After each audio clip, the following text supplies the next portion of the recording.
Ambassador, the Primary Ambassador and Special Envoy this morning for his commitment and his service to the country in what I consider to be one of the most difficult negotiations on the planet. And with that, Mr. Chairman, I yield back. Thank you, Mr. McCall. I'll now introduce our witnesses. Alice Wells is the Acting Assistant Secretary of State for South Central and Asian Affairs. Karen Freeman is the Assistant to the Administrator in the Office of Afghanistan and Pakistan Affairs at the United States Agency for International Development. I again thank you both for your service and for your testimony this morning. Without objection, the witnesses' prepared testimony will be made part of the record. And I'll now recognize the witnesses for 5 minutes each to summarize their testimony. We'll start with Ambassador Wells.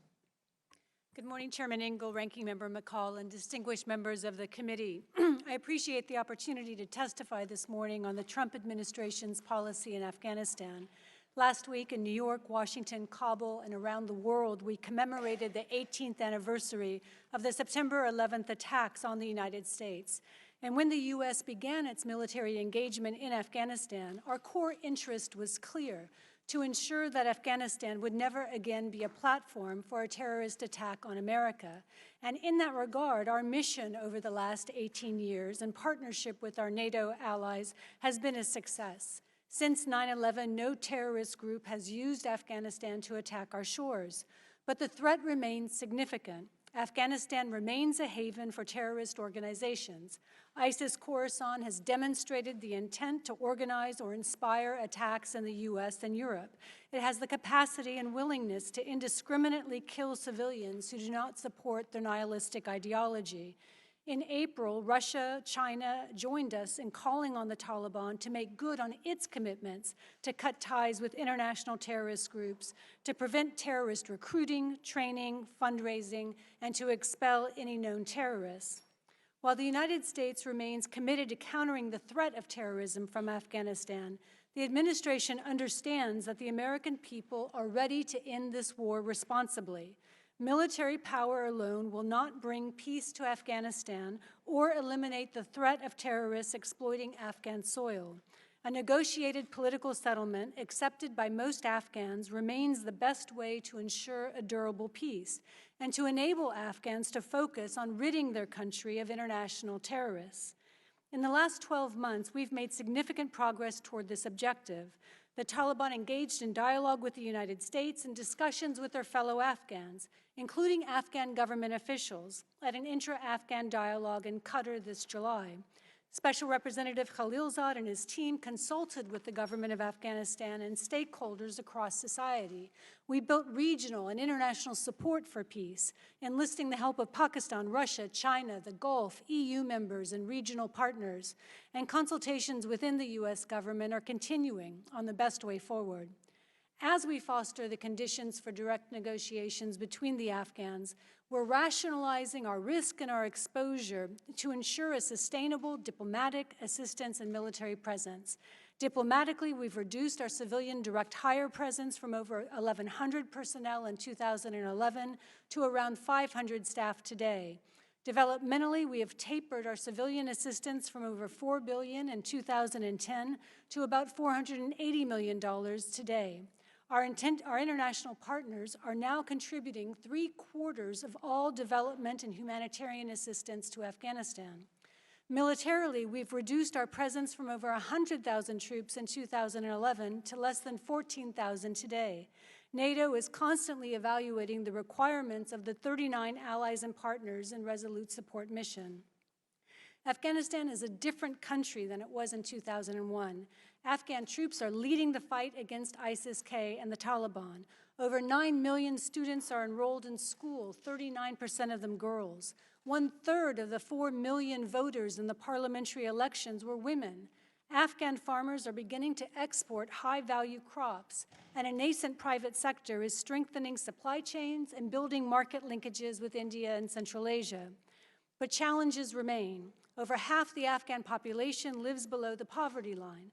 Corruption, government malfeasance, and record-high opium production threaten sustainability. We will continue to hold the Afghan government accountable for combating corruption, and we will adjust our assistance levels accordingly. Afghanistan is holding a presidential election on September 28th. We've called for the Afghan government and electoral institutions to ensure the election will be credible and transparent.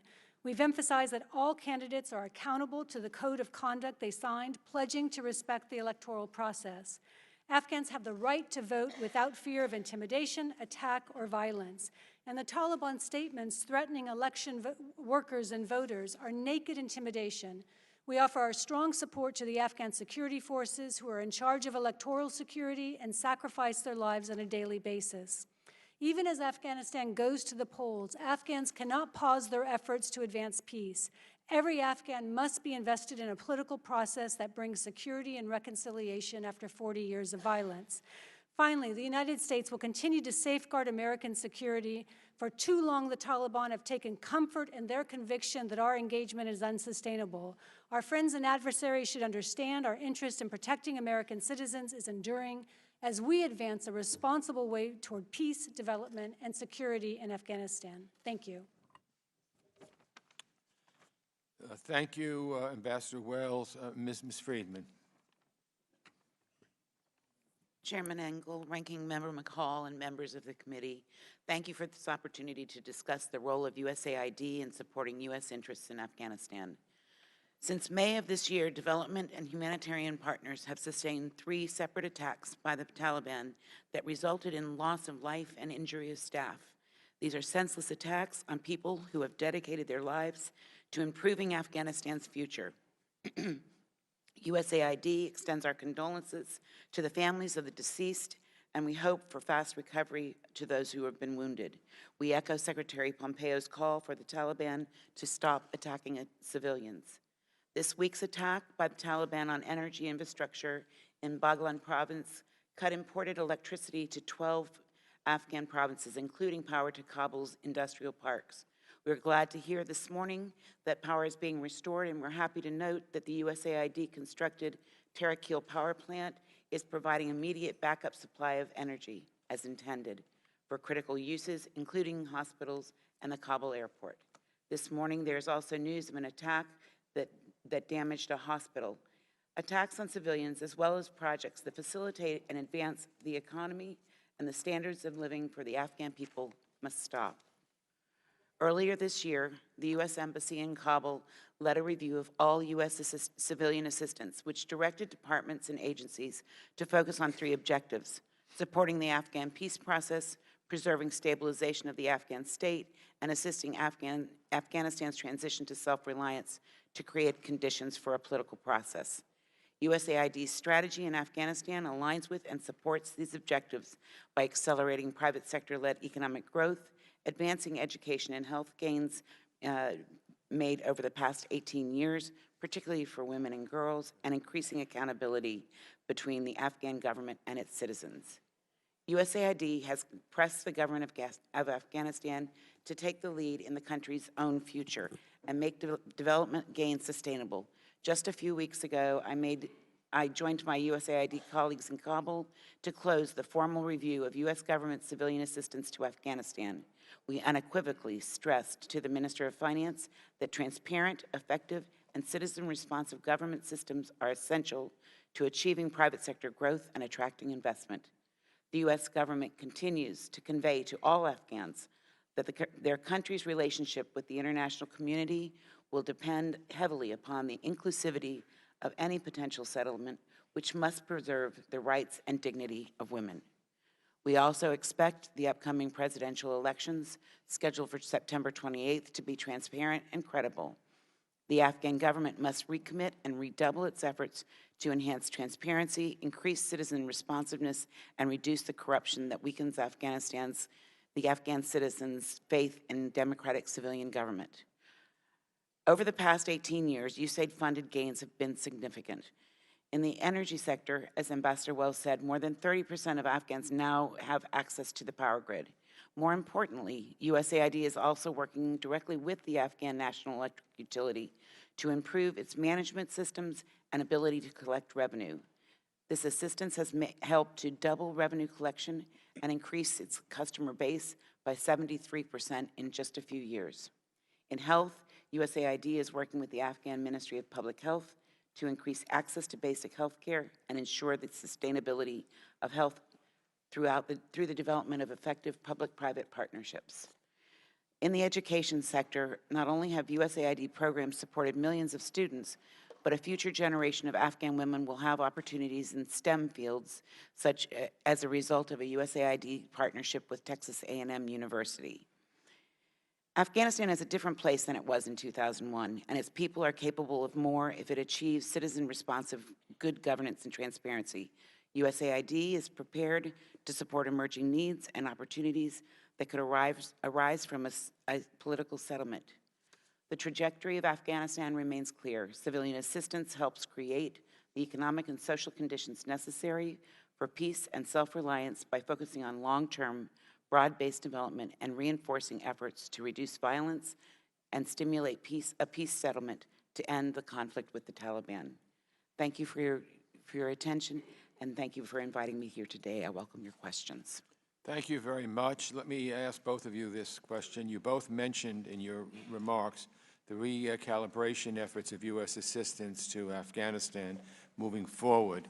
Could each of you please explain what drove the department to propose these significant cuts to our assistance and how such a cut would support intra-Afghan peace and reconciliation? Thank you, sir. We were trying to ensure that the level of assistance that we were providing for Afghanistan was sustainable, was structured in a way that encourages the rise of the private sector, and that it elicits better government performance so that the government increasingly has the capacity and the ability to assume all functions of a sovereign state. And at the same time, ensure that our investment in Afghanistan reflects the level of investment given global threats. Obviously, there's been a lot that's changed since 9/11. Afghanistan is not the only country in which we face a terrorist threat. And so we wanted to be able to signal through the embassy posture and the aid restructuring that we are committed to the long-term development of Afghanistan, but not overcommitted to the point that we're assuming an unreasonable or even a counterproductive level of nation building. Ms. Friedman? Thank you for the question. As always best practice, USAID regularly reviews its mission's presence worldwide. And in Afghanistan, over the last 18 months, we established a new development strategy that focuses on establishing the conditions necessary for peace and self-reliance, and responsibly revised the portfolio based on lessons learned and input from various stakeholders. So during the recent embassy-led assistance review, we sought to further consolidate the portfolio while ensuring its ability to manage and provide proper oversight over taxpayers' resources and our ability to implement the program. We took into account the interests and the feedback from our congressional committees and from the administration's priorities to support the Afghan peace process, to preserve the stabilization of the Afghan state, and to assist Afghanistan's transition to self-reliance.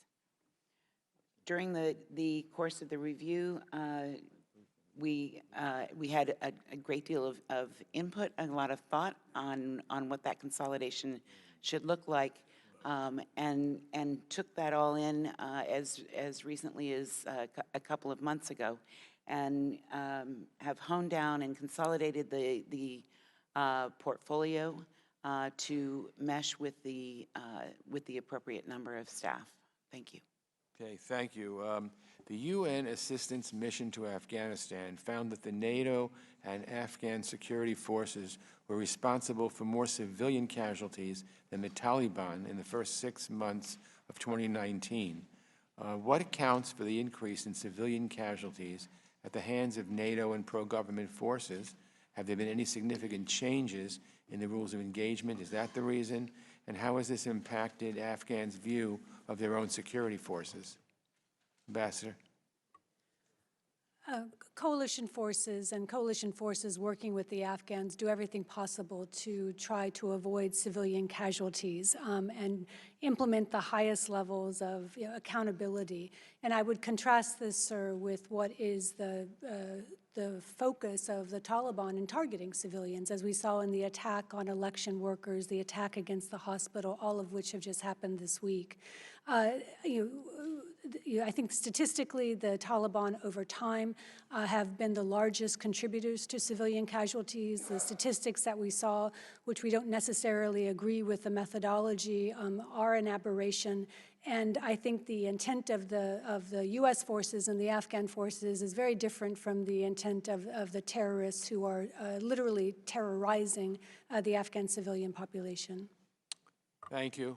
Ms. Freeman, do you agree? I would cede that territory to Ambassador Wells. Thank you. Okay, thank you. Thank you. Mr. McCall. Yeah, thank you, Mr. Chairman.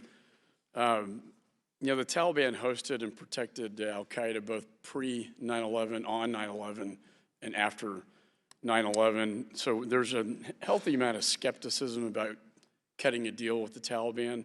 I remember visiting with Ambassador Crocker in Kabul when this idea was launched in our military. I guess the question is, what other alternative do we have when they occupy and own 50% of Afghanistan?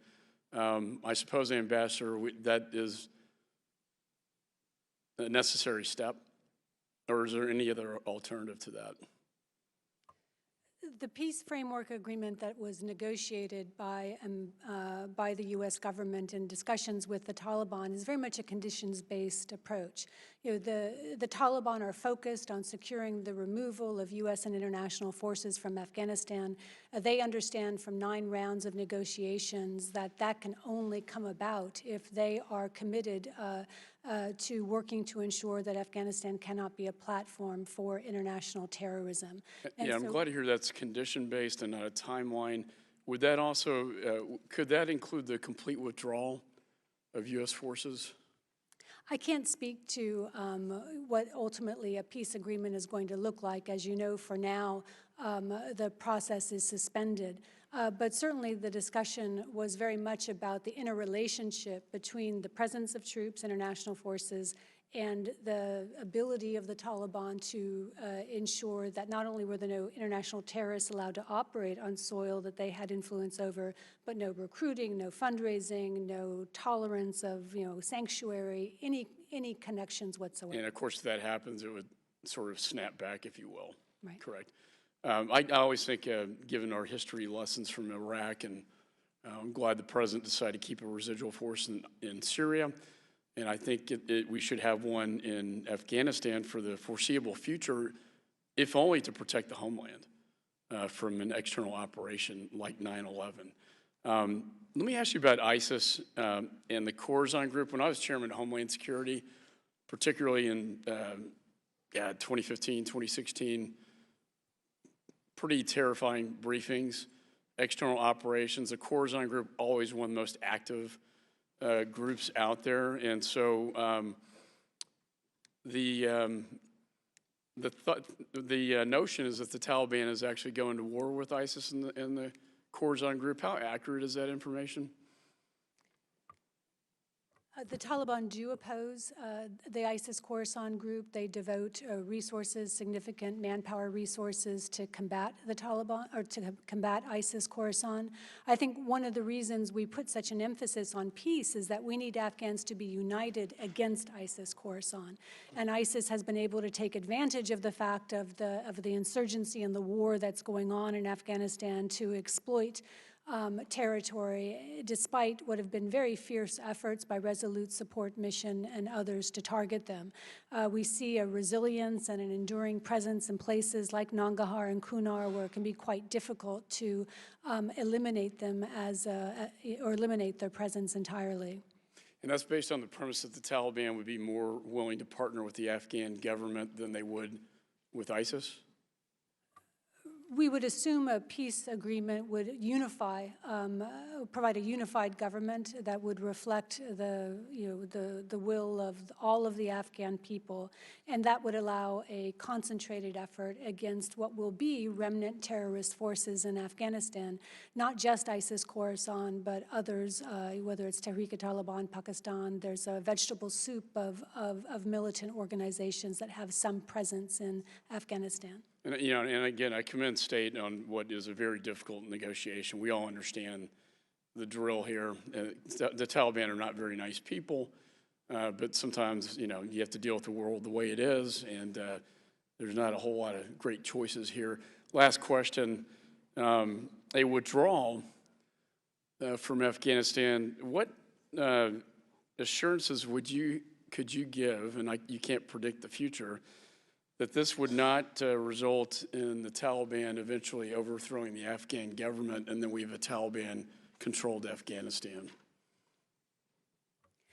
Well, what animates all of our diplomacy is the President and the Secretary's absolute commitment to the security of the American people. And so any peace deal is going to be structured to ensure that Afghanistan cannot and will not reemerge as a threat to America. On the hypotheticals, you know, I don't like answering hypotheticals, but let me put it this way. The Taliban say they want to be a legitimate part of the international community. They argue that they want to attract foreign direct investment. They say they've learned lessons from the isolation that Afghanistan experienced under Taliban rule in the late 1990s and early 2000s. For any Afghan government that includes the Taliban to have those relationships, to attract that foreign direct investment, it's going to have to be a government, you know, that upholds standards and values that the international community has been working to instill over the last 18 years. So I think that there's a substantial amount of leverage that the international community will continue to have in the form of assistance monies and in how we engage the Afghan government. And I think that's correct. And the problem, the Taliban, they live in the mountains and the desert, and then you got the palace in Kabul that's U.S.-backed and financed. And I think there's an inherent potential conflict. I think that's a great challenge that I think State Department has. Thank you, Mr. Chairman.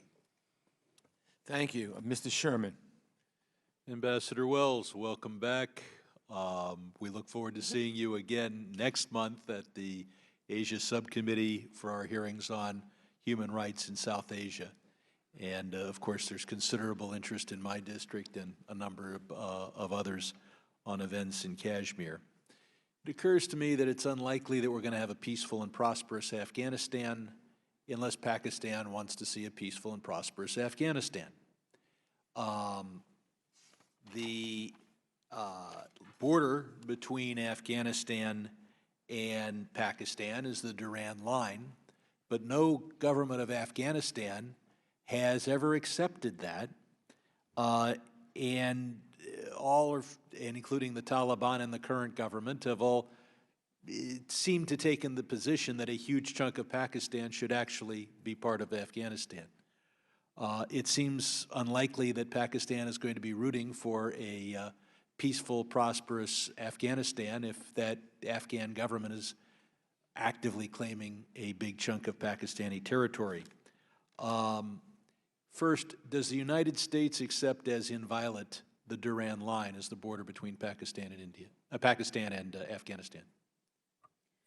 We do recognize the Durand Line as the boundary between Afghanistan and Pakistan. And is there any prospect that we can persuade this Afghan government to, if not permanently accept the line, at least declare that they will not use violence in an effort to change that border? A great deal of effort, diplomatic effort, has gone into trying to increase the collaboration between Afghanistan and Pakistan. And yesterday we were very pleased to see Prime Minister Khan open up the Torkham border for 24/7 trade. It's going to be, I think, these practical steps to increase trade. I do think we can work toward practical and tactical steps, but I hope that we're also dealing with this festering problem. As long as those Afghan claims are made, and as long as Pakistan can fear that at some future point India and Afghanistan will agree that Pakistan should be, well, I'll move on to the next question. We're supposed to have had a deal, and then the tweet came down and we rejected the deal. Whether or not that was, or at least put the deal on, I believe negotiations are frozen. Since the deal seemed to envision a Camp David visit on 9/11, I'm not, there might be reasons. But I'm trying to understand why this deal was not, or at least as of yet, has not been effectuated. And the reason given by the president is that there was one instance in which one American soldier was killed. But at the same time, Secretary Pompeo has said during this same period of time, we have engaged in successful military operations that have killed over 1,000 Taliban fighters. Did we really have a deal with the Taliban that during the 2 or 3, that they wouldn't attack us, but that we would attack them? And their violation of that deal is why we didn't go forward with the agreement? Both the President and the Secretary have spoken to this, and basically what we saw, the Taliban actions that we saw in the days leading up to a potential agreement on a political framework were inconsistent with the 9 rounds of negotiations that we had held with them. And we saw the Taliban attempting to use violence as a form of intimidation, and they took actions that were basically inconsistent with what ultimately was going to need to be a reduction in violence. I would point out that killing 1,000 Taliban forces, as Pompeo claims we did, is also a violent action. Finally, there's this idea that they are going to prevent recruiting and fundraising by terrorists in their territory. We have recruiting and fundraising by terrorist organizations here in the United States, where we have an FBI office in every major city. What verification system would we have on the ground in Taliban-controlled areas to see that there wasn't a terrorist presence, wasn't terrorist recruiting, and wasn't terrorist fundraising? Again, I'm not going to be able to speak to the specifics of what was being negotiated, but very much this was a conditions-based approach, and built into the discussions that Ambassador Khaleelzad had with the Taliban. Are you aware of any verification system that we had at all, or was it trust and don't bother to verify? This was very much about being able to verify and have confidence that the Taliban had taken the steps they had undertaken to implement. But you're not aware of any verification systems? I'm not in a position to discuss the details of what was being discussed. Thank you, Mr. Yoho. Thank you, Mr. Chairman. And Mr. Chairman, I got an opening statement I'd like to submit to the record without objection. Without objection. Thank you, sir. Ambassador Wells, Ms. Freeman, thank you for being here. There's a generation of Americans that have grown up. Actually, they're approaching 20 years of age, and they weren't around when 9/11 happened. And we've been at this conflict, this war, for 19 years, and we know all the expense and the lost lives that can never be replaced. And the person that brings a peace deal to this conflict will win the Nobel Peace Prize, and I appreciate the work you've done. I've got 2 concerns. One is the work and the progress that has been made with the electric grid, the education that's going on, the economy, women going to school and being allowed to go to school. To lose that, in your opinion, do you see if the Taliban if we pull out and negotiate with the Taliban, are they going to continue that, or are they going to go back to where they were with Sharia law? The Taliban have said that they've learned from some of the mistakes they made in the past, but the Afghanistan that they are the Afghans that they're going to sit across the table from in any negotiation are Afghans who have come of age also with these new freedoms and abilities to contribute to their society, whether it's women, whether it's minorities. And Afghans consistently in polls indicate that they don't want to give up these gains that they've made, the social and political gains that have been made. Is the Taliban willing to do that? Years. That's going to have to be negotiated between the 2 sides. I think what's interesting, are 2 points. One, you see in Taliban-controlled areas that they are under pressure to open girls' schools. In the most conservative areas, there's still no schools, and that can be true in government-controlled areas as well. But there is a demand consistently among Afghans for their daughters now to be educated. I think that's a new reality. Are those people at the table that are demanding that? Absolutely, they will be. I mean, the Afghan negotiators who will sit down across from the Taliban will be bringing these demands, I'm sure, to the table. All right, and I hope as this winds down that it's understood that radical Islamic terrorists is not accepted anywhere in the world, and especially if they mount attacks that come to America, it'll be met with severe vengeance. As a ranking member of the Asia-Pacific and Non-Proliferation Subcommittee, I especially want to bring attention to the growing Chinese influence in Afghanistan via their high debt, bad terms Belt Road Initiative. And just recently in Reuters, the 16th of this month, China signals veto standoff with the U.S. over Afghanistan because their feelings were hurt because the BRI wasn't brought up. Have the Chinese been in there influencing any of this either way, or are they preventing a settlement? The Chinese have worked with Ambassador Khaleelzad, as have other regional countries, including Russia and then the immediate neighbors, on a way forward on peace. And so there is constructive engagement with China on how do we prosecute peace. But I think it's fair to say that China has not contributed to the economic development of Afghanistan. We've not seen any substantial assistance from China. The Belt and Road is a slogan. It is not any reality. And of course, we continue to warn our partners and would certainly warn the Afghan government about falling prey to predatory loans or loans that are designed to benefit only the Chinese state. But we know the way the Chinese work. I mean, with the corruption, they'll fall right into that. I mean, it's an easy road for them. And if they haven't contributed to the peace process, if they haven't contributed to the rebuilding of that nation, they should have no say in this. I feel that way. And I hope we stand strong on that because we've seen the effect of what China has done. And, you know, Ms. Freeman, I want to just point out to you that, you know, with what you're doing with USAID and going in there and doing the work you're in a tough neighborhood and making the gains you're doing, I appreciate that. And with the rollout of the BUILD Act in October, our goal is to establish, identify significant infrastructure developments that we can go in, and that we can go in as a trusted partner, that we're going to do something that is best for the Afghan people to build their economy so that we can develop the jobs for them so that we have trading going on.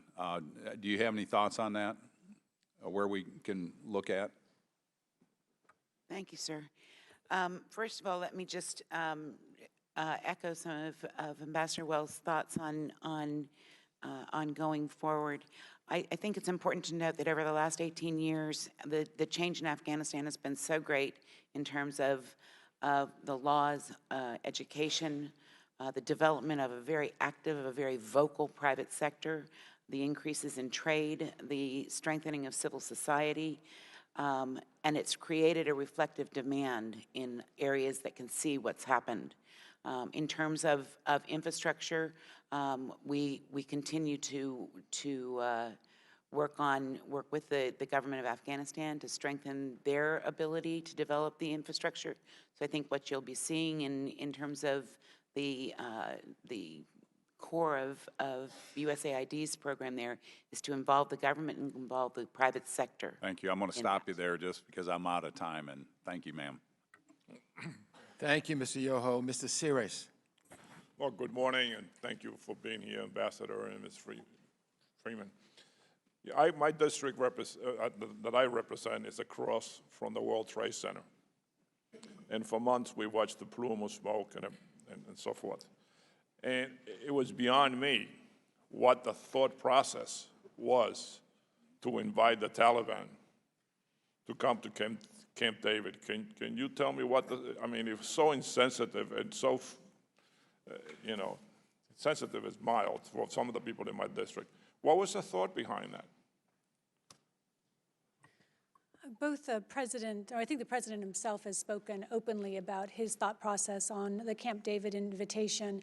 I would just underscore, you know, it again shows that this is an administration that's willing to take risks to try to promote peace, but I appreciate your concerns. Yeah, but I have to say, inviting the Taliban to Camp David, I mean, that's a little bit too much to swallow. It was almost days before the towers came down. So to me, I hope that this idea is dead. and you bring that back and say that many people not only thought it was insensitive, but it's just not appropriate to bring the Taliban to America, to Camp David, to do a negotiation. There are many places in the world that you can meet to negotiate. So I hope that thought is dead of bringing these people to America. You know, I keep reading that the Taliban has been very vocal about refusing to engage with the Afghan government, and previous attempts at intra-Afghan talks have failed. So how are we going to be able to come to any kind of a peace if these people don't talk to each other? What are the prospects of peace? What are the prospects of them talking to each other if they, if they keep being so vocal about it? The goal of the last round of, or series of negotiations was designed to bring Afghans together to a negotiating table. And the conversations that we were having with the Taliban were the prelude to conversations that the Taliban would have with a pan-Afghan national negotiating team that would include members of the government. There was initial progress in that the informal dialogue that took place in Qatar in July did include members of the Afghan government as part of the delegation meeting with the Taliban. So again, I think we've broken new ground as a result of this last series of negotiations that took place. And why might some incentives be to the Taliban to engage in good faith dialogue with the Afghan government? What can we offer them? What incentives could we give the Taliban? I don't think we need to talk about incentives. I think we need to talk about what are mutual interests. And there are, the Taliban have an interest, in being able to participate legitimately in a government that's recognized by the international community and to avoid the costs of war. I think the Taliban appreciate, based on what they've said publicly, that there is a cost to Afghanistan's development by the ongoing war, and they also see, frankly, the rise of other terrorist groups who pose a threat to themselves and to the future of Afghanistan. If you look at a group like ISIS Khorasan, I mean, that is a terrorist group that doesn't recognize Afghanistan as a nation state. This is a group that focuses on caliphate and borderless territory under the organization's control. That's a deep threat to all people of Afghanistan, including the Taliban. Are the Taliban stronger now than they were in 2001, militarily? Well, in 2001, the Taliban controlled the entire country, so no. The Taliban do not control any provincial capital. They do not rule in any province of Afghanistan. When they fight, they fight, and then they have to leave because they cannot sustain control over the district centers or the provincial centers. And so, the Taliban are very good at public diplomacy and messaging, but they are by no means, controlling Afghanistan. And I hesitate to get involved in the statistics on control of territory because they can be very misleading. If you look at all of the urban centers of Afghanistan where a majority of the population now reside, this is under government control and benefiting from the investments and development of the last 18 years. My time is up. Thank you very much. Thank you, Mr. Seres. Mr. Kinzinger. Thank you, Mr. Chairman, and really do thank you both for being here, and it means a lot that you're willing to take the time and talk about this tough issues. I think, first off, we need a bit of a reset in the narrative from the Rand Paul endless wars narrative that we hear, and look at where we're really at.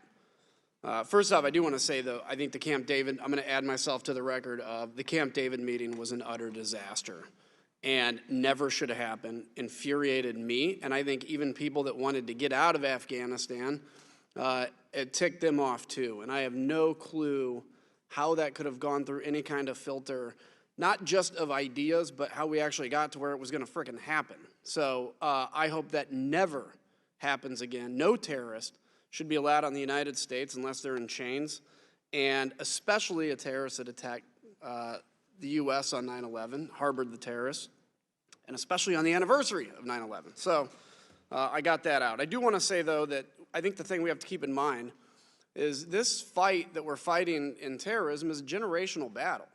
You know, it took us decades to basically overthrow the Soviet Union, and that wasn't through fighting. This is a low-grade war version of that. But it took that second, third generation of people behind the Iron Curtains to make the decision that they didn't want to live like that. And that's what overthrew and tore down the Iron Curtain. I think the same thing is going to happen in this battle. It's going to be fighting terrorists where they exist, but also, and this is where USAID and some of those initiatives come in especially important, giving hope and opportunity to a new generation of people so that they can see that there is an opportunity for a life outside of radicalization, that you can live past the age of 15 when they strap a suicide bomb to you and tell you to walk into a crowded cafe or something like that. Bringing hope and opportunity, it's how you're going to fix this gang situation in the United States, and it's how you prevent people from recruiting terrorists.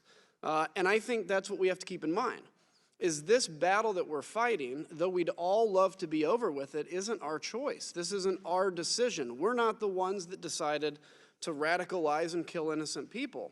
Instead, we're the ones that reacted, and we reacted in a pretty fierce and intense way. And we need to understand that, because I think if we leave Afghanistan under the wrong conditions, which I think, frighteningly, we're actually on track to do, we're going to be back here anyway. And we talk about how this is the first time a kid is fighting the same war as his dad. I agree, but we're going to have a grandkid fighting the same war as his grandpa if we leave Afghanistan in a bad situation, because they ain't going to quit trying to come here. And the reason we're not thinking about terrorism as much as we have in the past is because we're being successful in fighting it. We're fighting it over there. They're not able to train and recruit here as much as they used to be able to, and we're keeping them on the defensive. So, Ambassador Wells, I have to ask you just a couple of quick questions. We killed 1,000 Taliban, but it may be 100, maybe 1,000, maybe 1,000,000, I don't know what it is. But we did kill some Taliban after we pulled out of these negotiations. The question I have is, does that mean we weren't targeting Taliban at all, and we were allowing them to regroup and retrain until this moment, or have we been prosecuting that fight anyway? Because I would think if we had a Taliban target, we'd probably want to take it out. We absolutely have been fighting and talking our way through the negotiations. And the only distinction I would make, Congressman, is that I think we and the Afghan government and people distinguish between a Pashtun nationalist insurgency and a group like ISIS. And so the ability to try to prosecute a peace settlement is to hive off that insurgency so that the consolidated Afghan government can focus on what is truly the generational threat to all of us, an organization like ISIS Khorasan. Thank you, but I also think Taliban's a threat, but I understand your point. But, I think, frankly, if we want a favorable negotiation, this is above your pay grade, but I'll say it, if we want a favorable negotiation, you do that through prosecuting a war against the Taliban and saying we're willing to have peace, but until we do, it's going to be painful. And you know what? Your kids and your grandkids may have to fight this, but hopefully we can get to a peace settlement. The other question I have, you know what? I'm just going to make it as a statement. I'm concerned that the president's statements, since he was a candidate and since he's been in office, repeatedly declaring his desire to get out of Afghanistan, calling this basically a dumb war, whatever he's used, which, by the way, is brand new. This used to be a very bipartisan agreement on this fight, is only emboldening the Taliban in the discussion. When you see the man making the call, claiming he wants to leave, it's hard to give up a lot when you know that that's the end goal. It was the same reason I was critical of the Iran nuclear deal, quite honestly, because I thought the administration made too many statements about their desire to get to the end. I want to say thank you to both of you for your good work and being here. Thanks for your service to your country. And, Mr. Chairman, I'll yield back. Thank you, Mr. Kinzinger. Mr. Bera. Thank you, Mr. Chairman. And I also want to reiterate what my colleague from Illinois just said. Ambassador Wells, Ms. Freeman, thank you for your service, and thank you to the service of our diplomats and our aid and development workers around the world every day representing the United States. Obviously, this is a very complicated region, and with the blood and monetary investments that we've made over the last 18 years in the region, we want to give Afghanistan the best possibility of success. And it's not going to be easy. So I commend both of you and the negotiators to try to find that path forward. And obviously, we've got a fatigued American public as well as a fatigued military that will always do the mission, but also wants to come home. Knowing that and knowing we want to give Afghanistan the best chance of success, I'd like to focus on some of the countries within the region, notably India and Pakistan. Again, two countries that aren't having the best relationship right now, but both that are going to be vitally important to Afghanistan's success.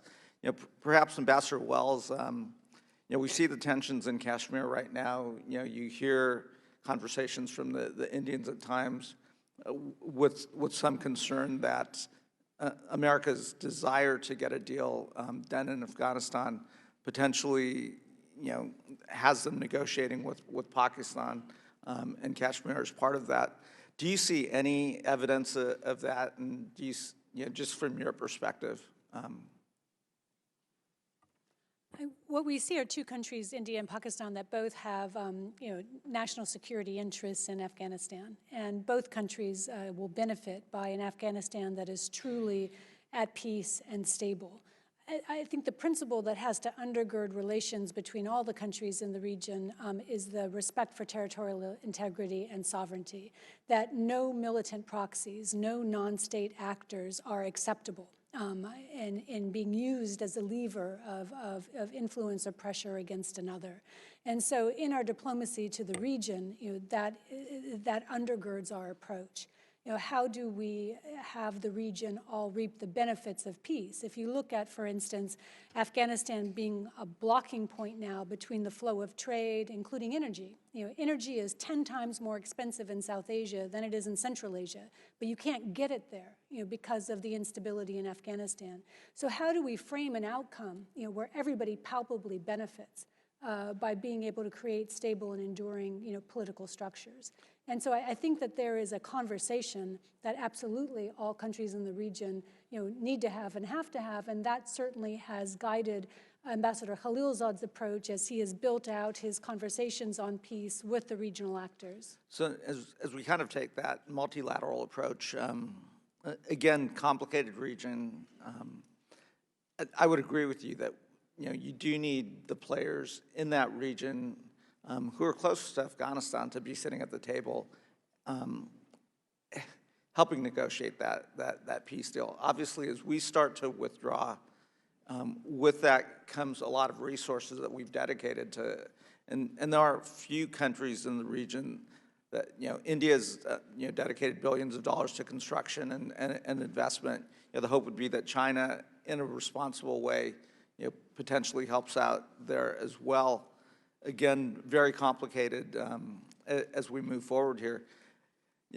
Ms. Freeman, from the USAID perspective, obviously we've made investments in Afghanistan as well, trying to educate girls, and trying to give them the best chance of success. What would you say, our focus ought to be, again, working with the other countries in that region as well?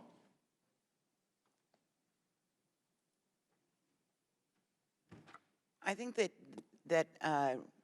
one of the shifts that we saw in our most recent strategic review has been one that really focuses much more on the private sector, much more on exchange, and really looking at the realistic flow throughout the region, be that the strengthening of the electrical grid that connects the region, or extending trade throughout the region. We've had a number of highly successful, in fact, there's another one coming up next week, trade fairs in which we engage the Indians and others in the region.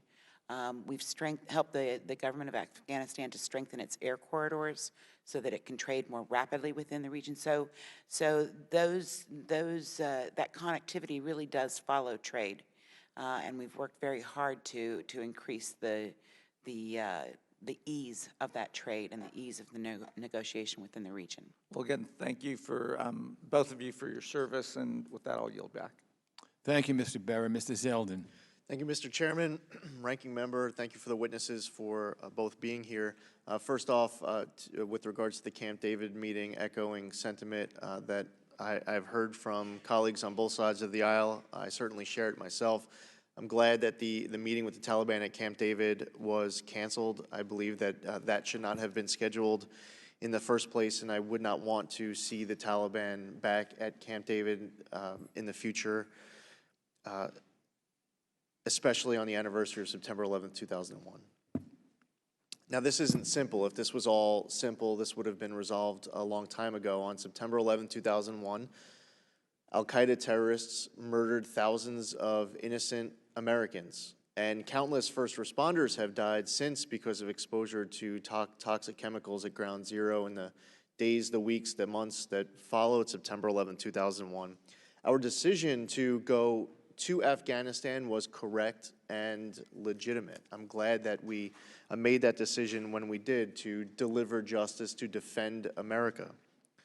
It's been at great cost here in our own country. Justice has been delivered overseas.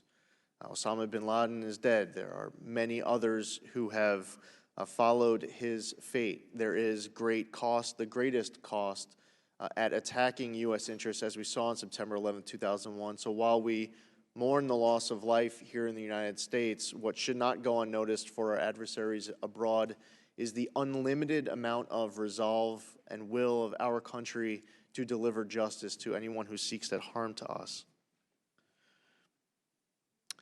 There are terrorists there, terrorist groups, who are in and around Afghanistan who would like to continue to kill Americans. They would like to continue to target U.S. interests. And here we are. It's 18 years later. Many in the United States want to end the war in Afghanistan.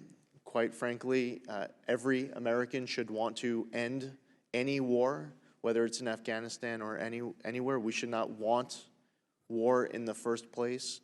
But as I said, in Afghanistan, our decision to go in was correct and legitimate. The Taliban wants us out. I want to be able to ask you a question with regards to what the Afghanistan government wants and how we deal with it. I think it's naive to think that we just leave Afghanistan today and everything just works itself out on its own. I believe strongly that the vacuum is not successfully filled at this moment by good people in Afghanistan government, not right now. So how do we get to the result that we want? This morning, this committee met with Ambassador Khaliilzad. I thought it was a good meeting. We're not allowed to get into it because it was a classified briefing. I'll just say I believe that it was very helpful for that meeting to take place. I believe that that should happen again. I believe that we should be spending more time together. It's good for us here on this committee to hear from him in that setting, and I also think it's good for the State Department to hear from us, to get fresh eyes, to get other perspectives. And that brings me back to my question. In our time left, in an unclassified setting, can you speak to where we're at with the Afghanistan government, what they desire as far as an American presence, and how do we get the Afghanistan government in a place where we can leave and the good guys in Afghanistan's government fill that vacuum so that we are in a position to leave? I think the critical point is that we don't want to leave or abandon Afghanistan at all. I mean, what we want is to have a sustainable, enduring partnership with Afghanistan. Currently, with this Afghan government, we have a bilateral security arrangement. We have a myriad of MOUs that bind us together as partners and allies.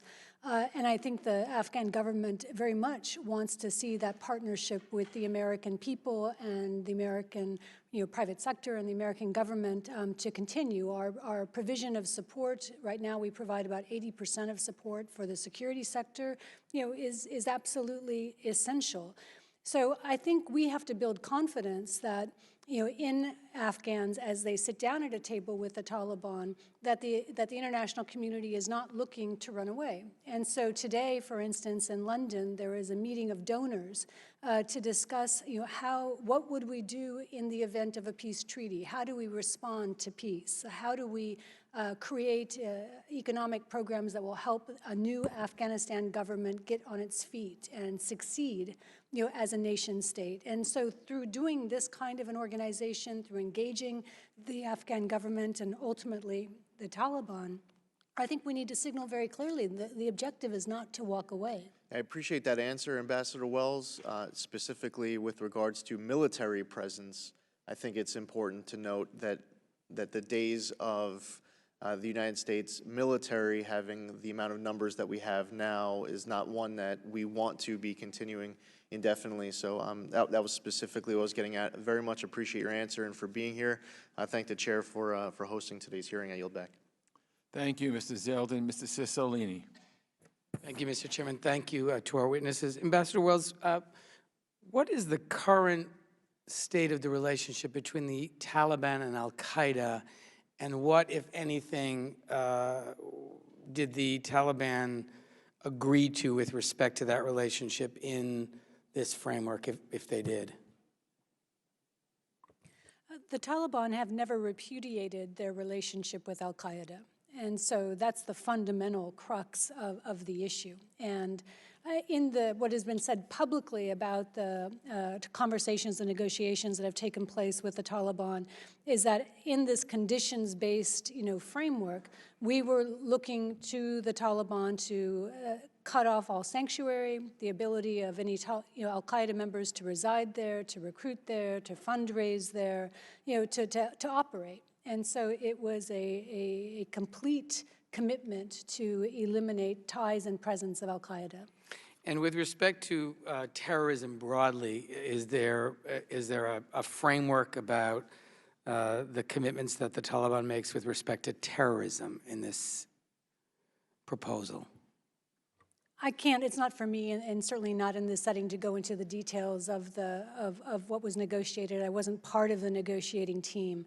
But what animates the approach of the administration is that the peace agreement must be founded on the principle that American security is not imperiled. That we continue to ensure that Afghanistan not become a platform, that we have confidence that Afghanistan's not going to become a platform.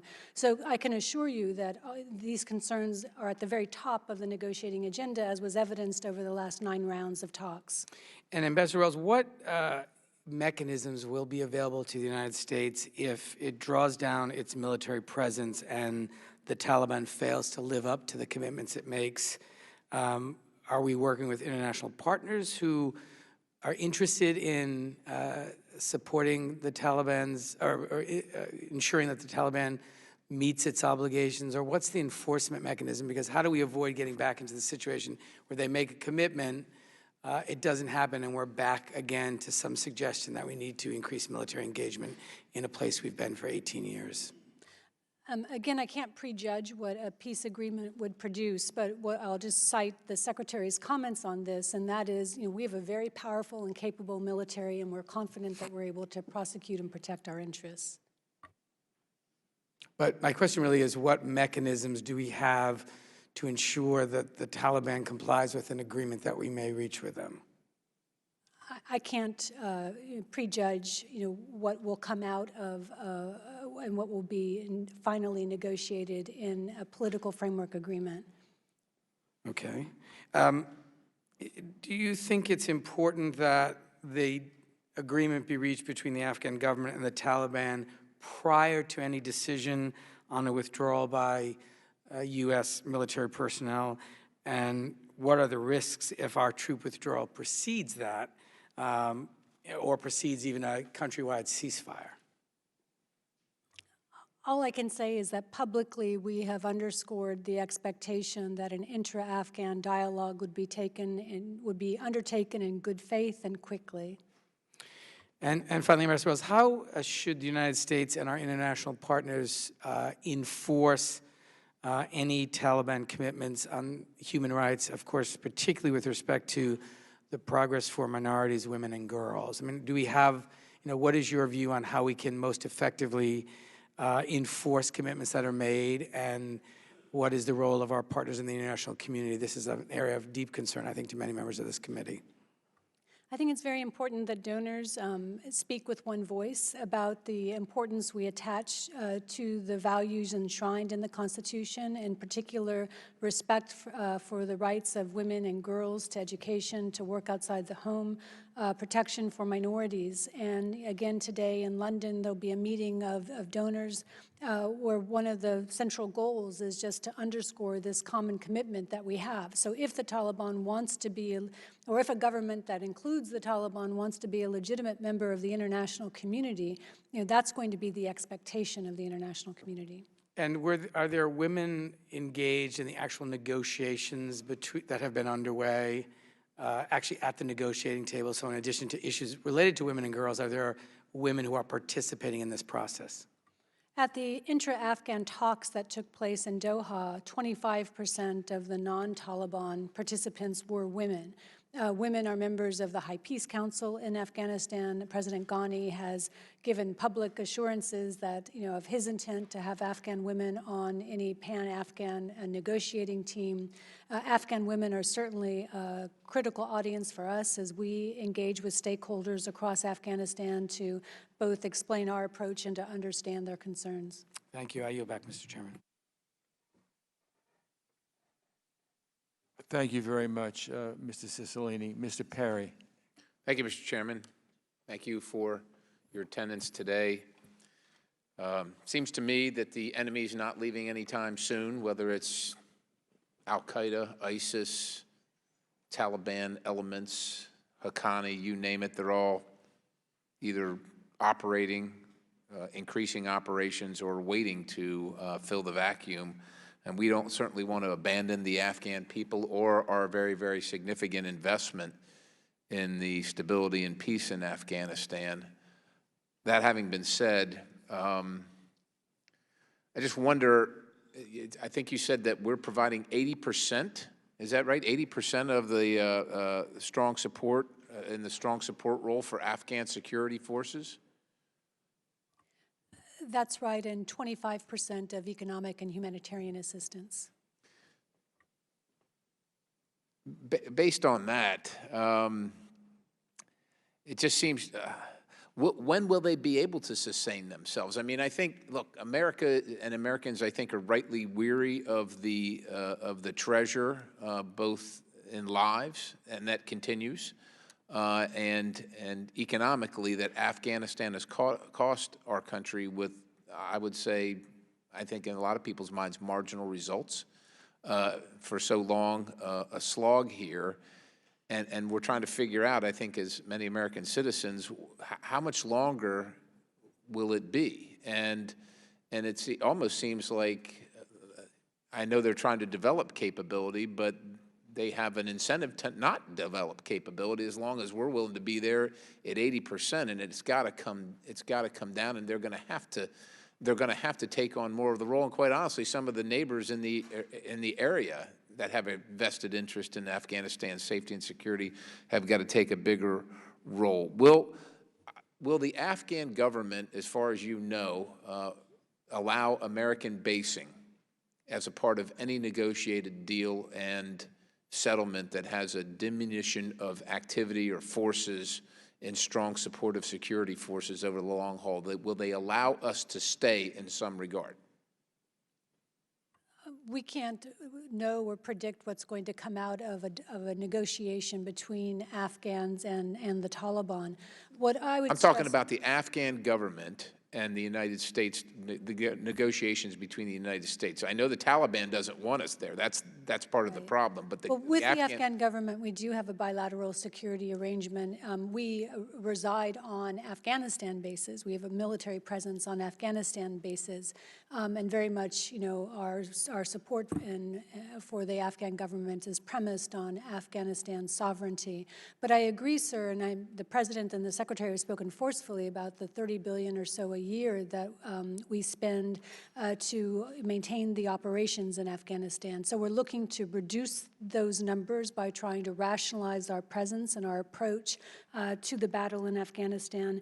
We've actively and successfully increased the amount of burden sharing by our donors, and I think if you point to the economic section, that's very much. I don't mean to interrupt you, ma'am. I think I just want to make sure that just, we consider Japan and Germany sovereign nations, but we're afforded basing in those countries over the long term, and it seems to me that Afghanistan should be in the same position, but they need to secure their own country, their own sovereign nation, and not depend on 80%, an 80% solution set from the United States in that regard. Because of the neighborhood that Afghanistan resides in, you know, I've been to Kabul. It looks indefensible to me as a military guy, and I wonder if you can assess if we're going to remain in Afghanistan for America's interests, even if it might not be for the sake of the security forces of Afghanistan and supporting them at 80% or anything close to that, but we're going to remain for our own national interests and national security interests so that we can operate in Afghanistan as necessary when Al-Qaeda, ISIS, Khorasan, whoever pops their head up. What is the best defensible position geographically that we can also sustain? Understand that Pakistan's on one side, you got China up there, you got Iran around the southern and western side. Is it Tajikistan? Is it on the border with Uzbekistan? If we were going to remain there indefinitely, like we have in Germany and Japan, for our own national security, what is the best geographic location in your assessment to do that? We're not looking for permanent basing in Afghanistan, and to the contrary, we would like to be able to create the conditions for our troops to come home. But in the absence of the conditions allowing that, if there continues to be the enemy's going to remain, as you know. If you posit that the enemy is going to remain, I mean, certainly we would welcome the opportunity to have a counterterrorism relationship with whatever government emerges in Afghanistan. I can't predict or conclude what's going to be the case at the end of a negotiation. But when it comes to the 80,000 figure, I would just add, I think everyone agrees, including Afghan officials, that the size of the Afghan army now is not sustainable. It's a function of the war that's being fought in partnership with us. But a sustainable Afghanistan, an Afghan government that can support its own economic development and support its own security forces would look very different. My time's expired. I yield. Thank you, Mr. Perry. Ms. Titus. Thank you, Mr. Chairman. I was just kind of surprised to hear you, Ambassador, say Belt and Road is a slogan, not a reality. We've been hearing an awful lot about the reality of infrastructure projects across Africa, ports ranging from Sri Lanka to Lima. I think it is more than a slogan. Second, I appreciate Mr. Cicilline bringing up the point about women. I don't think I share your optimism that we can trust the Taliban to negotiate in good faith with the Afghan government and protect the gains that have been made by women over the last 18 years, because they're really not at the table and they're not part of the negotiating process. But what I want to ask you about is something we hadn't talked about, and that's the poppy trade. Opium poppies are Afghan's most valuable cash crop. They brought in $863 million last year. Afghanistan's the largest global producer. It accounts for 82% of the world's production. We know how many lives have been lost as a result of being addicted to heroin. Afghanistan's production reached record highs over the last 2 years, except for a small dip because of the drought. And all our efforts over there have been unsuccessful. The Special Inspector General found that our alternative development programs were too short. They didn't bring about lasting reductions in the cultivation. Sometimes they contributed to increased production. The DOD also ended a military counter-narcotics campaign in 2017 that failed to yield results. Could you talk about how this played into the negotiation? What are our efforts now? What do they plan to be? Was poppy cultivation part of the conversation at all? And why was this so unsuccessful? Quickly, just to clarify, Belt and Road is very real, but in Afghanistan it's a slogan. The Chinese simply haven't put money. They've just tried to lock down lucrative mining contracts but not follow through with investment or real resources.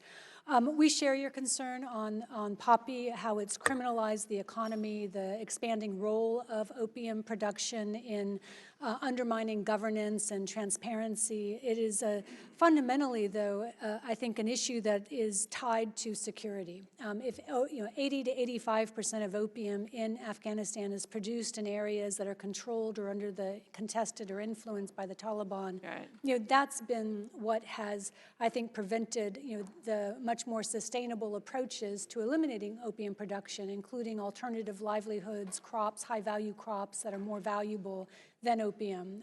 Where we've had some success is in establishing some of the structures, the laws, the regulatory structures, the special police units, whether it's the under the counter-narcotics police, we have a sensitive investigation unit and the National Interdiction Unit. They're doing real seizures.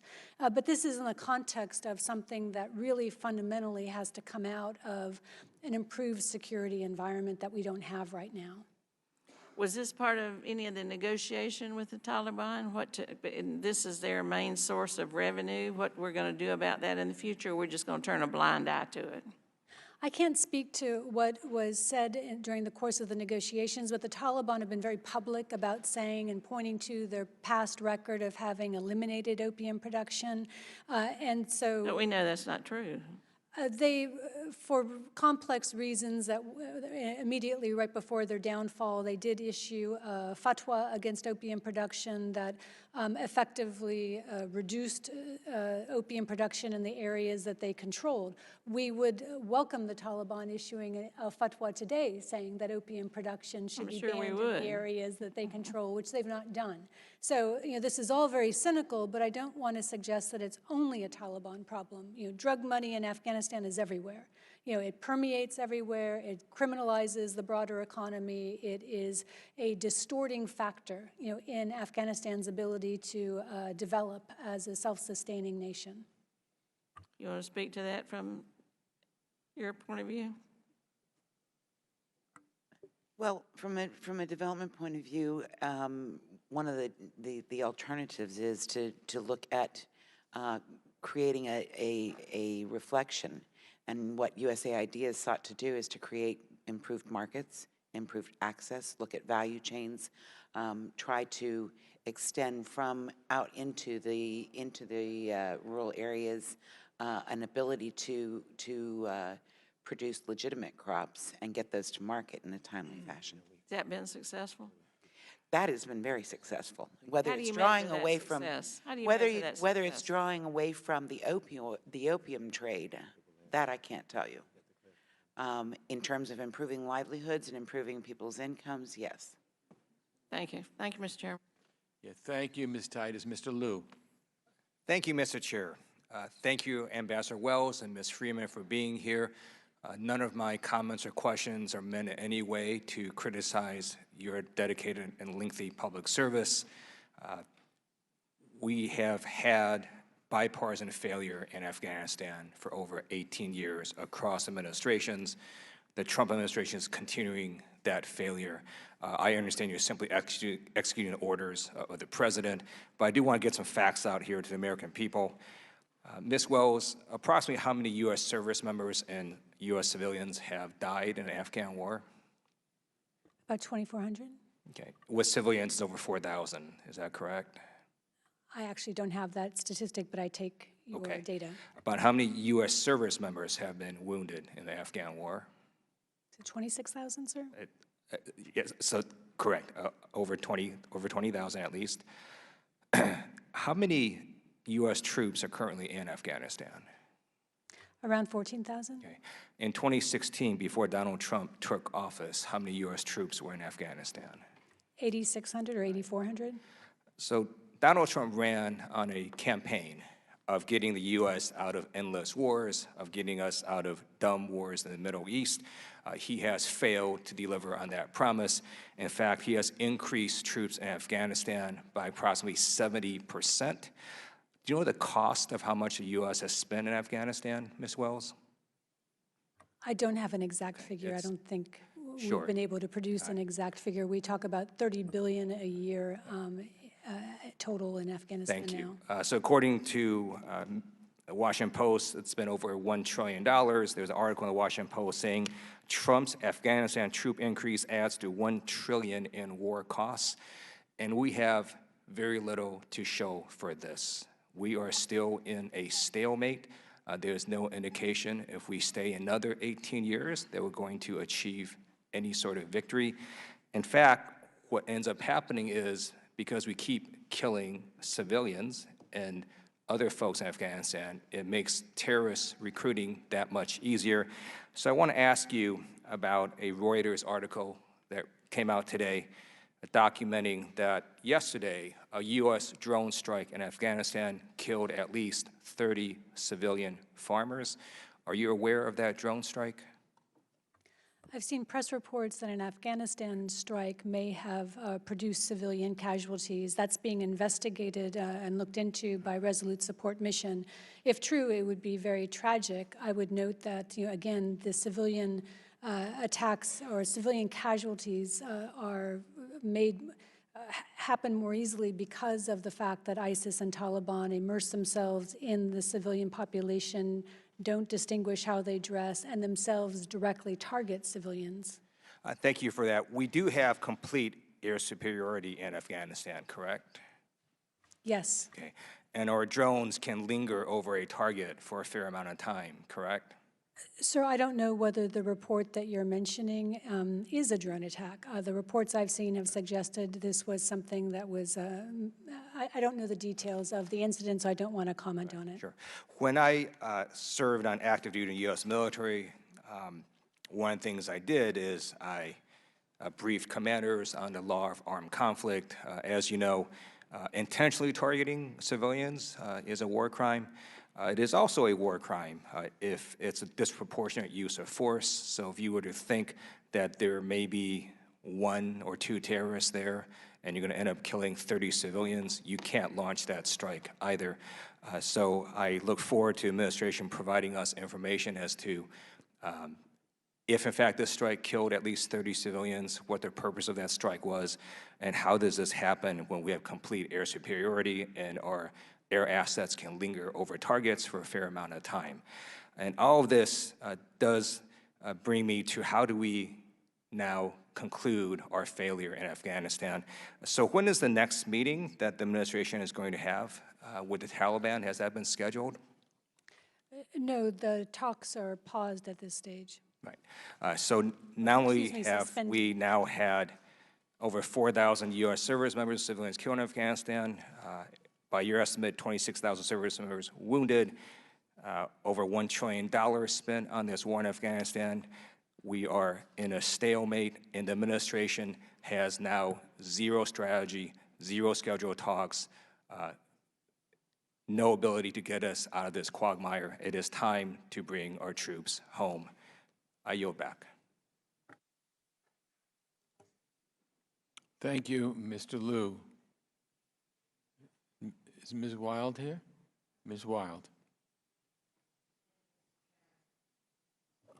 I have questions for each of you. I only have 5 minutes, as you know. I'm going to be a little quick and just ask that you be circumspect in your answers. Ms. Freeman, to start, the United States has invested an enormous amount of human life, money, and time into the conflict and attempted peace-building process in Afghanistan, as we all know. Since 2002, Congress has appropriated more than $132 billion in aid for Afghanistan. More than 2,000 U.S. troops have lost their lives in Afghanistan, and currently we have 14,000 troops there. My question to you is this: how is the Trump administration working to ensure that the investments the U.S. has made in Afghanistan, like building hospitals, schools, supporting NGOs, and advancing women's rights, is not lost if we withdraw from the country?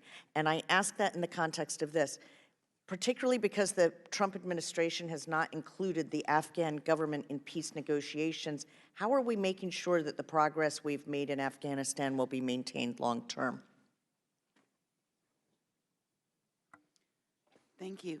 I think that the most succinct answer to your question is the broad programming of sustainability and working on systems, which I was trying to highlight in my own testimony. It's not a matter of just the number of students that are trained, but it's the infrastructure that is built.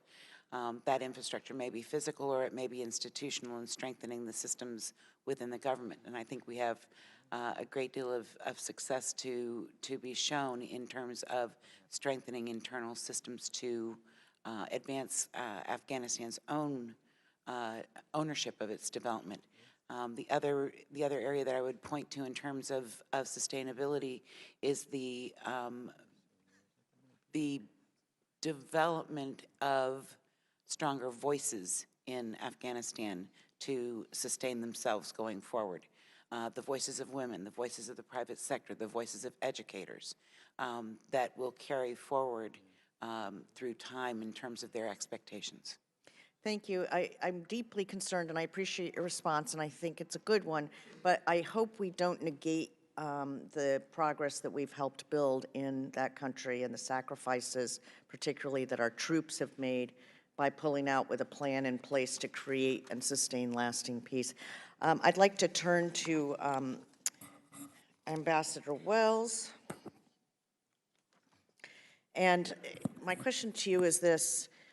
We know that in July 2018, in an unprecedented move, the Trump administration entered into direct high-level negotiations with the Taliban and without Afghan government representatives.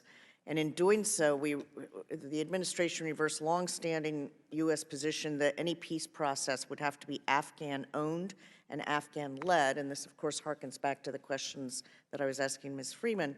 For close to a year, the administration held almost continuous meetings with Taliban representatives. And I'm not going to go through what happened on September 11th because some of my colleagues have, and we all know. But we know also that for decades, the Taliban have carried out violence against women and egregiously violated women's human rights. Afghanistan is ranked the worst place in the world to be a woman. 87% of their women are illiterate, 70 to 80% of them are in forced marriages, and 90% have experienced domestic abuse. So, you know, our president loves to refer to himself as a great negotiator and a great deal maker, but we haven't seen any successful deals on behalf of the American people yet. And I'm wondering, my question to you is this. When the Trump administration engages in high-level talks for almost a year with the Taliban and without the Afghan government, how do we expect these negotiations to ultimately be successful and bring long-term peace? Congresswoman, I think it's a mischaracterization.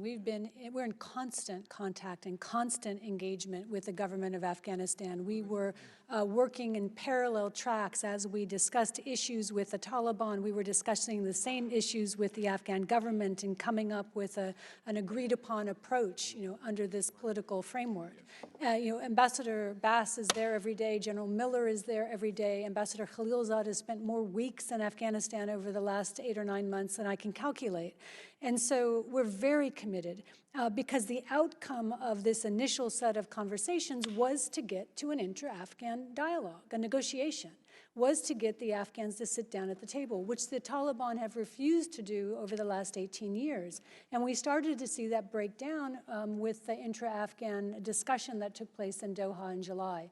So this was not about ignoring the government of Afghanistan, freezing it out of negotiations. To the contrary, it was creating, the preconditions that would allow Afghans finally to sit down and begin to find the appropriate compromises to move forward to a unified government in peace. Thank you. My time is up. I just reiterate, I hope we do not lose the progress that has been made by excluding important parties. Thank you, Ms. Weil. Mr. Burchett. Thank you, Mr. Chairman, and thank you for allowing me to speak. Given that the Pakistani inter-service intelligence has long given support to the Taliban, is there a role that Pakistan must play in the negotiations with the Taliban? And if so, would Prime Minister Khan have trouble getting the Pakistani military to help? Pakistan does have a very important role in ensuring that negotiations both take place and are successful. And we've seen constructive support by Pakistan in helping to ensure that there was an authoritative negotiating team. Pakistan released Mullah Baradar from prison where they were holding him, and he then took over leadership of the Taliban negotiating group. We've been working closely with Pakistan, and Ambassador Khalilzad's consultations, very much include and are based on the expectation that Pakistan will provide this support.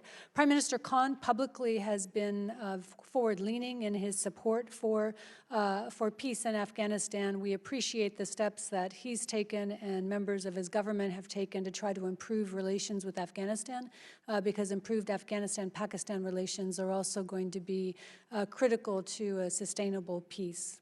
But this is an area where we will continue to have expectations and asks of Pakistan. Thank you, ma'am. In the 90s, the Taliban, I believe they said that bin Laden and al-Qaeda were not a threat to the U.S. How can we trust them now when they say that they will not allow foreign terrorist organizations on Afghan soil? There's no intention to trust, and I think any peace agreement or any negotiations with the Taliban will be conditions-based, and the United States will have to have confidence that our security will not be imperiled. Say that again about trust. What was the wording? The agreement can't be based on trust. It has to be conditions-based, and where we have confidence through verification, through means that our security is not being eroded as a result of a peace agreement. So it's not really trust but verify. It's not really trust but verify. Verify. Yes, Ms. Verify. Yes, ma'am. Thank you. Given all the uncertainty with the Taliban negotiations, should the Afghan presidential elections still be held or postponed? The Afghan elections are proceeding on September 28th. We've long argued that the government of Afghanistan and the electoral bodies need to do everything possible to ensure that they are transparent and credible to the Afghan people. The United States has provided support for the elections through funding of the UN mission in Afghanistan. We've also provided technical assistance through USAID in developing protocols. I think certain steps have been taken that could improve some of the technical aspects of the elections this time around, including polling center-based registration lists, which will make it less possible for industrial fraud. But at the same time, you have fewer polling stations that will be opening in this election compared to 2014. And certainly the Afghanistan electoral institutions are going to have to be able to respond to Afghans' concerns over the misuse of government resources and other efforts to influence elections. Okay. What are some ways to incentivize the direct Taliban-Afghan government talks? I think that both sides have an interest in peace, and what's remarkable is despite the incredible violence and just, indiscriminate violence against civilians that has been inflicted by the Taliban, the Afghan people remain committed to trying to find a way forward and remain committed to a peace negotiation. Because as long as Afghanistan is racked by violence, you can't achieve the security to create, a normal state that's self-sustaining. And, the Taliban, their interests, as I said before, I think are motivated by a desire to be seen as legitimate, to be able to engage on, in a way that they have not with the international community, to participate in a functioning government and in a country that is economically more prosperous. Thank you, Mr. Chairman. Thank you, Mr. Burchett.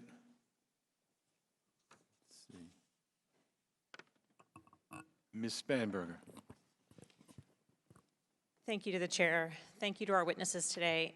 Ambassador Welles, I'd like to start with a question for you.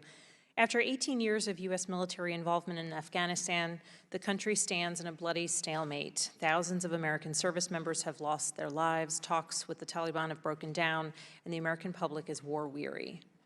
As reconciliation and security efforts advance, I am particularly concerned that Afghanistan will again be used by international terrorist groups such as Al-Qaeda or Islamic State Khorasan to launch and plan attacks on the United States or our allies.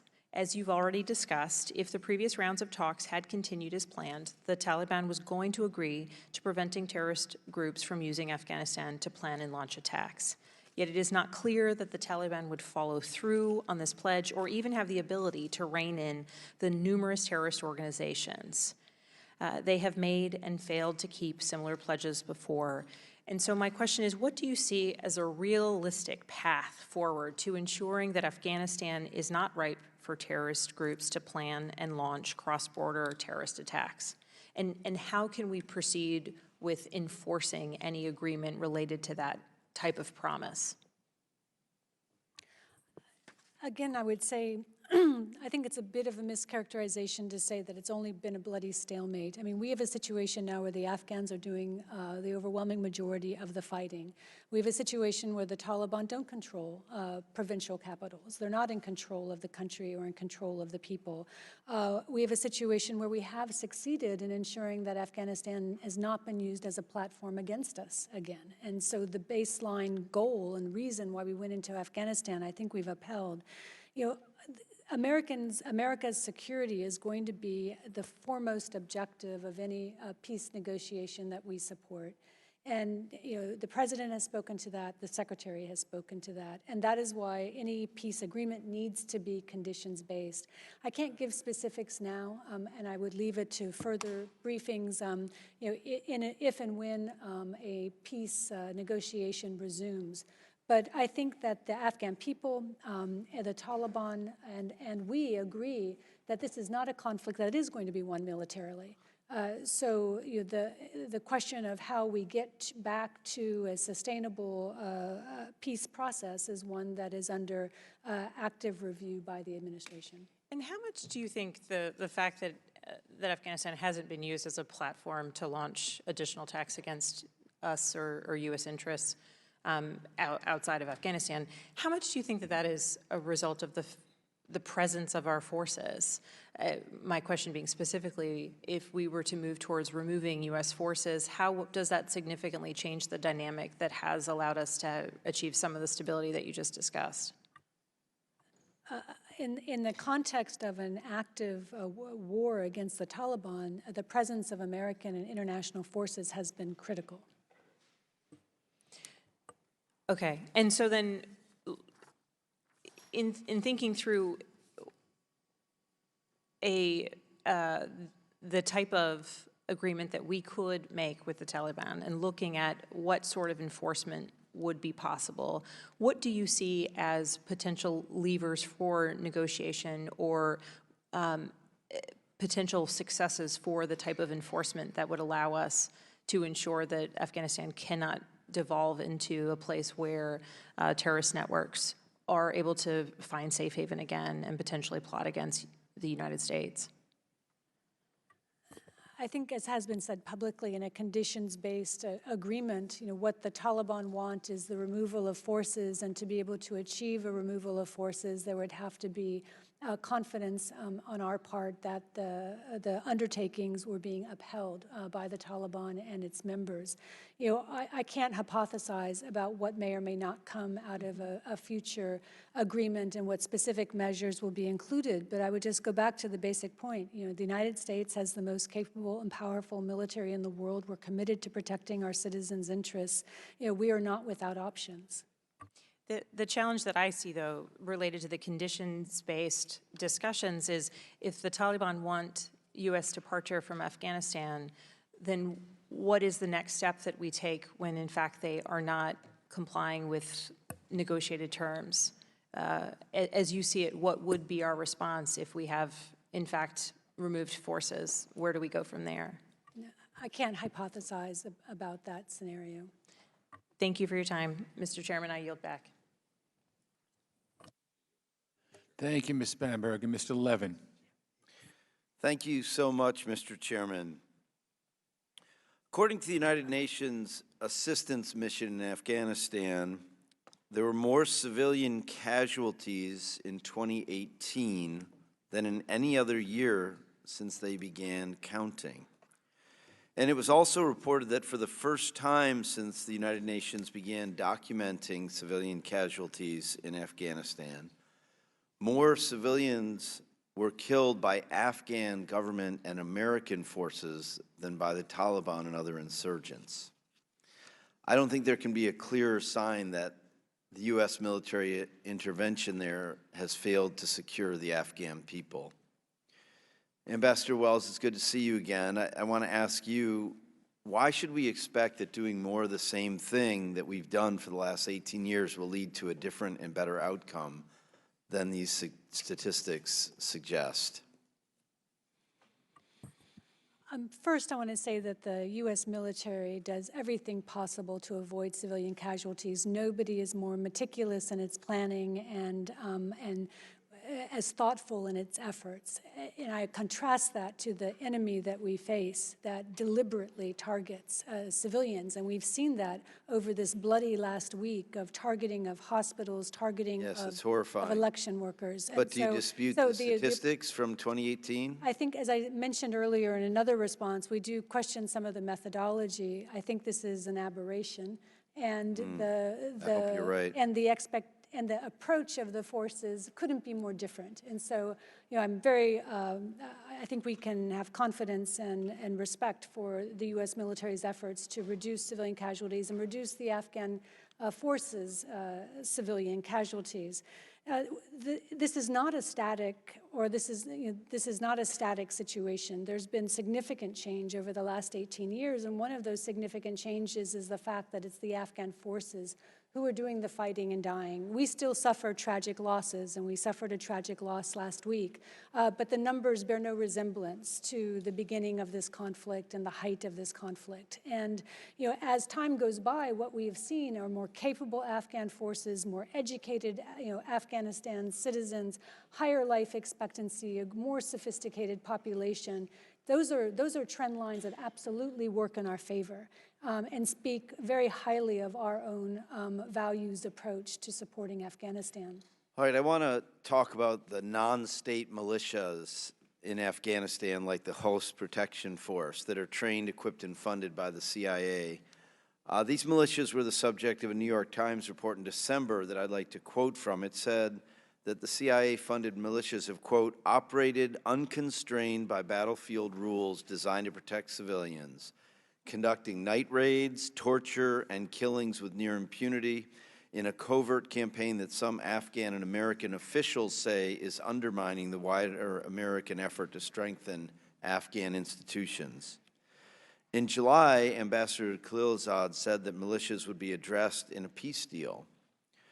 So, Ambassador Wells, I want to ask you, did the proposed U.S. troop withdrawal from Afghanistan include withdrawing U.S. support for non-state militias funded by the CIA? I can't speak to that, sir. Well, in an interview with the BBC this week, the Taliban's chief negotiator said that the negotiation was, quote, the only way for peace in Afghanistan, and quote, from our side, our doors are open for negotiations, and we hope the other side also rethinks their decision regarding negotiation. If we're not talking about these things, do you think we can achieve a sustainable solution? There's agreement that there is no military solution. There's agreement that there needs to be a politically negotiated solution. But there also has to be confidence that the Taliban, after the 9 rounds of negotiations, are acting in good faith. And so, as has been said publicly by the President and the Secretary, currently the talks are suspended. The administration is reviewing options for moving ahead.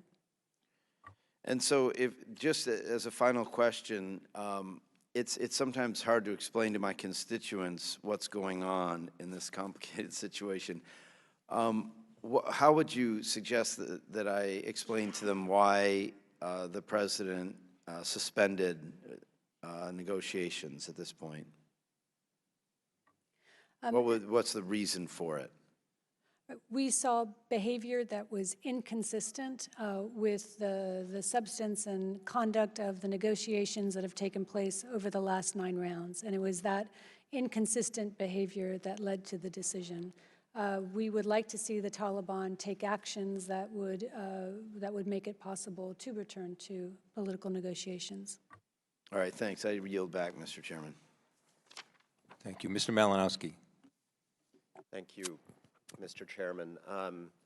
I want to thank you both for stepping up and being here.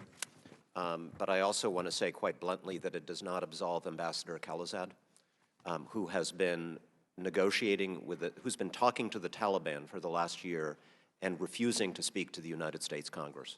And I do not believe that a classified briefing meets his responsibility to explain to the American people what we are doing here. With that, let me ask you a few questions. The Taliban operates both in Afghanistan and Pakistan, is that correct? Taliban has sanctuary in Pakistan.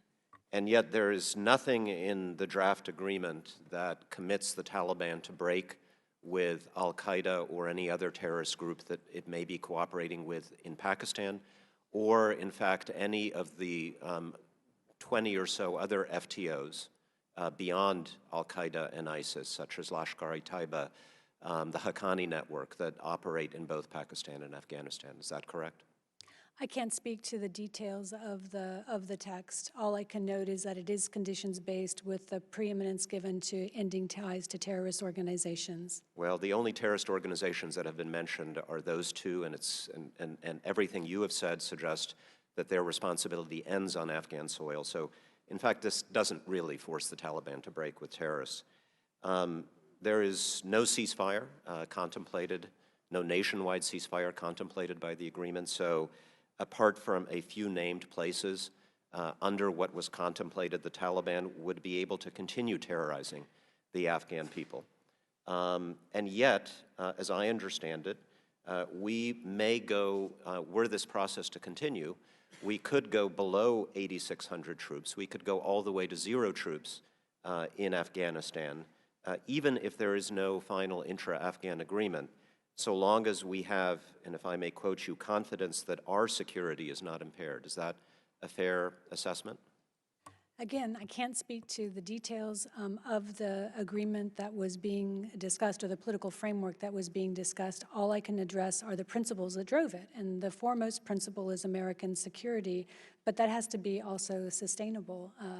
What we're looking for is a sustainable solution, a sustainable peace in Afghanistan. Well, those are two very different things. If the condition is American security as narrowly defined by do not cooperate with al-Qaeda or ISIS, then what that suggests is that what happens to the Afghan people in that scenario is immaterial. So long as we have that minimal commitment from the Taliban, we could go to 0, which puts us in a position where we can't even monitor or enforce that minimal commitment. You said we've been in constant contact with the Afghan government on this question. I'm sure that's true. I know that's true. But any of us who've spoken to the Afghan government know that they do not agree with the basic framework of this agreement for precisely that reason, because it leaves them to the mercy of the Taliban so long as we're assured that they're not going to be cooperating with 2 of the 20 or more terrorist organizations that have safe haven in Afghanistan. My understanding is we're not willing to say, you're not willing to say to the Taliban right here, right now, that we will not go to 0 if there is no intra-Afghan agreement. Is that correct? You cannot say that categorically.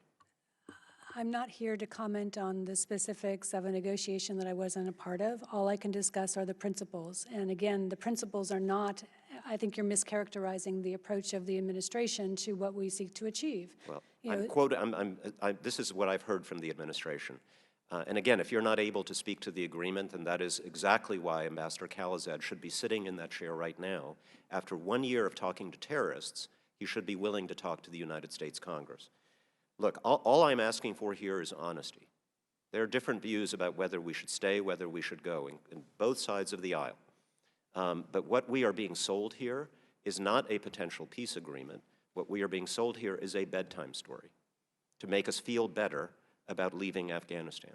We're talking about this as if it's supposed to bring peace, when in fact we know that the Taliban intends on continuing to fight because their aim is not legitimacy, their aim is power in Afghanistan, which they're not willing to share with the Afghan government, as they have told us many times. We are being told that this is about bringing our troops home, when in fact those troops are not coming home. They will go to the Gulf. They will go to bases potentially in Central Asia so that we can maintain a forward presence in the region to continue to strike terrorists in Afghanistan. We will continue drone strikes, but from a further distance, which means there will be more civilian casualties, and if we conduct counterterrorism raids, if we do it from a further distance, it'll be more dangerous to our troops. So I'm asking for honesty. If we're going to leave, let us simply say we do not have an interest in investing in Afghanistan anymore, and we're going to leave them to the tender mercies of the Taliban. If we believe that's not right, let's say to the American people that we have a long-term commitment here like we have in South Korea, Germany, and other places. Pick one, but let's stop telling bedtime stories about what this is going to bring. I'm delighted that there was an opportunity this morning for the committee to be briefed by Ambassador Khaleelzad. But not the American people. This is not a negotiation of a withdrawal. It's a peace agreement. And I think what we're losing sight of is the overwhelming majority of Afghans who very much want to see America involved in supporting a peace process.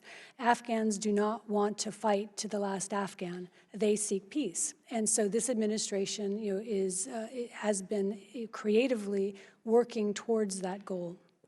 They've had no say in this process, and you know perfectly well that they are terrified, the vast majority of Afghans, about where this is going.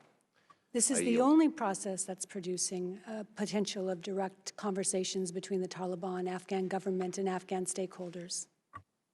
I yield. Mr. Phillips. Thank you, Mr. Chairman, and to our witnesses. I want to start by echoing the sentiment of my colleague, Mr. Malinowski, relative to the lack of an appearance by Mr. Khaleelzad. Terribly disappointing, and I hope it is something we can quickly rectify. Former diplomat and senior fellow at the Carnegie Endowment for International Peace, Dr. Ashley Tellis, recently said, quote, "Any attempt at reconciliation through a negotiated bargain centered on the formal exchange of obligations, as opposed to the quiet and progressive defection of insurgents, would fail to deliver stability that the U.S. seeks." Do you agree with that statement? I ask that of both of you.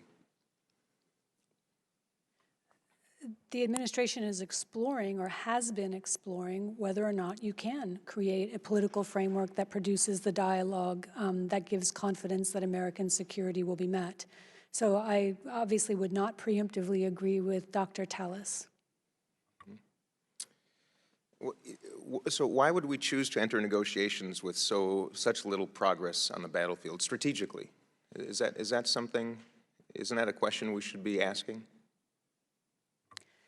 This is not a conflict that's going to be solved on the battlefield, and you've seen over the last 10 years the number of troops and soldiers go up and go down. What hasn't been able to move forward is the conversations that need to take place between the parties.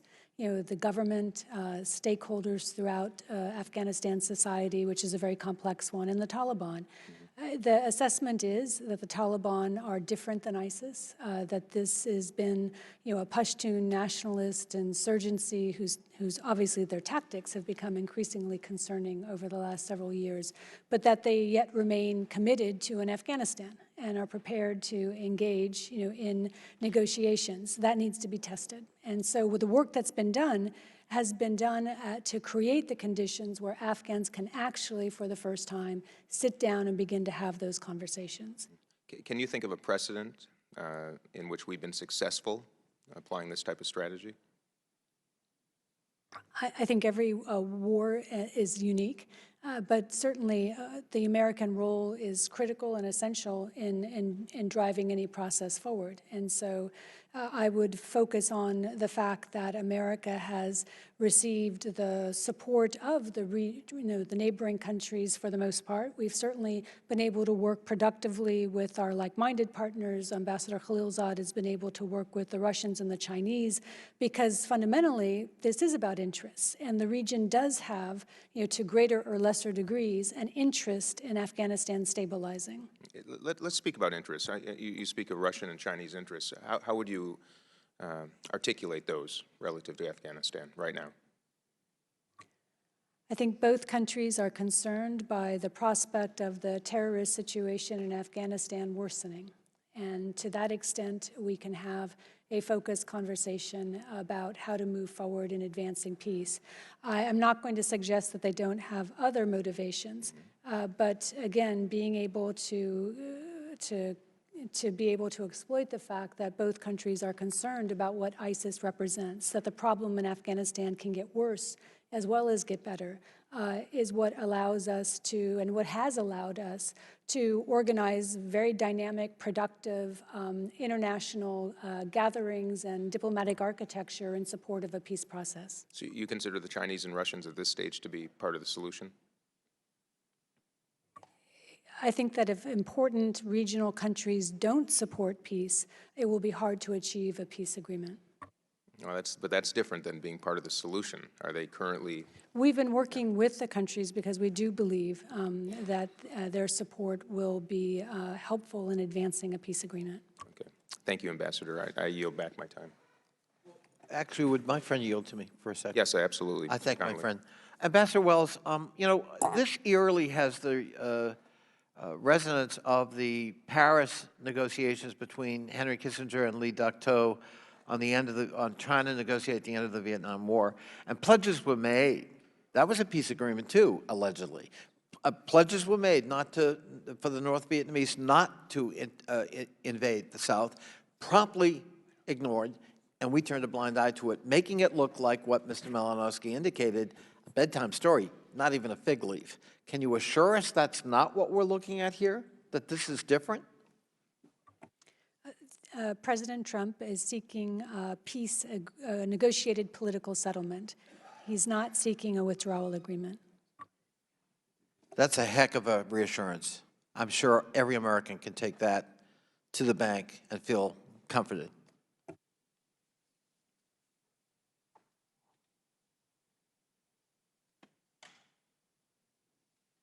Does the gentleman yield back?